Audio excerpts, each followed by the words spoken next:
And iodine is something your body does not produce. Someone mentioned a goiter earlier.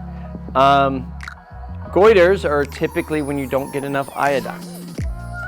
If you're not getting enough iodine in your diet, your thyroid will get real big and you'll have these goiters. You know where iodine comes from? The sea. Yeah, it's the sea. It's basically the ocean is where you get the iodine from. And so there are areas of the world that, particularly the Alps, there's some areas in the Alps that never got like the glacial coverage, or like they never got actually any of the sea stuff into that. So for years, almost everybody there had goiters, right? That they all had these giant thyroid problems because they weren't getting iodine from any part of their diet that was there.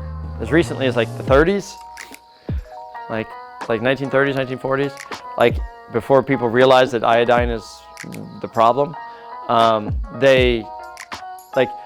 tourists would go to that area to see the goiters.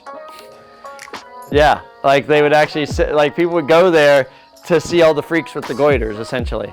You'd see it on brochures of like why you want to go to the Alps. And it just happened to be that area never got the sea to cover it, essentially.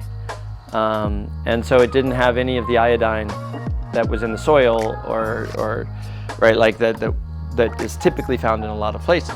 And there was actually one person who kind of figured this all stuff out, and it was kind of a cool story on how they did it. And again, like there were places in the Midwest in the United States that goiters were really common. And they did research on school children, which was really interesting because there's no way they'd let you just do research on school children anymore. But they were like, let me go put iodine into their food, into their lunch food, and then let's see what happens. And they didn't get any of the parents' permission, or like they just did it, right? And so they were just experimenting on school children, but it worked.